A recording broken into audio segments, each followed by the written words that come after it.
నమస్కారం అందరికీ. హ్యాపీ స్కూల్కి స్వాగతం.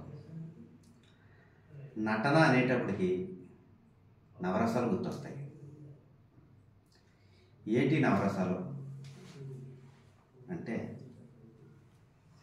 శాంతం, కరుణ, అద్భుతం, వీరం, రౌద్రం, హాస్యం, శృంగారం, బీభత్సం, భయానకం.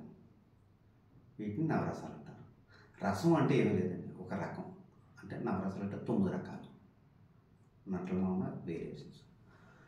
వీటిని భరతమునికి కనుగొనడం జరిగింది.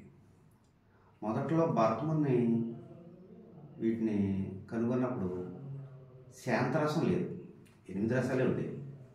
తర్వాత కొంతకాలానికి 9వ రసంగా శాంతాన్ని కూడా జతపరచడం జరిగింది. ఇవి 3 భాగాలుగా విభజించవచ్చు. మొదటిది సత్వగుణం, అంటే కరుణ, శాంతం, అద్భుతం. ఇది సత్వగుణం. రెండోది రజోగుణం, హాస్యం, వీరం, రౌద్రం. రజోగుణం అంటే మనిషిని స్పందింపజేసేదే రజోగుణం. మూడోది తమోగుణం, శృంగారం, బీభత్సం, భయానకం. ఇది తమో. బీభత్సం అంటే భయం తర్వాత ఉత్పన్నమయ్యే సందర్భాన్ని బీభత్సం అంటారు. వీటి గురించి ఒక్కొక్క రసం గురించి మనం వేరే ఎపిసోడ్లో విడివిడిగా చర్చించుకుందాం. ఈ నవరసాలు కాకుండా అభినయాలు 4 ఉంటాయి. ఆంగికము, ఆహార్యము, సాత్వికము, వాచికము. ఆంగికం అంటే క్యారెక్టర్, అంటే బాడీ లాంగ్వేజ్.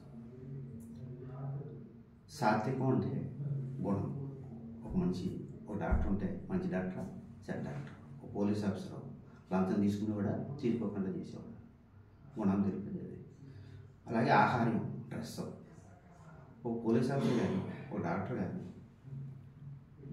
తమ క్యారెక్టర్ పోషించేటప్పుడు సగం బలం డ్రెస్లోనే వస్తుంది.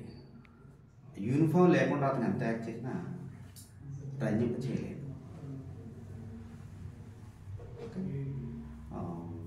వాచకం, డైలాగ్. ఈ అభినయాలు 4 రకాలు చెప్పాం కదా. 4 రకాలు కాక ఇందులో మనకి కోపము, నవ్వు, ఆనందం, ఇలా రకరకాలుగా వేరియేషన్స్ ఉంటాయి. అది వేరే సందర్భంలో తెలుసుకుందాం. ఈ ఎపిసోడ్ ఇంతటితో ముగించి వీటి గురించి విడివిడిగా మళ్ళీ చర్చించుకునే ప్రయత్నం చేద్దాం. నమస్కారం.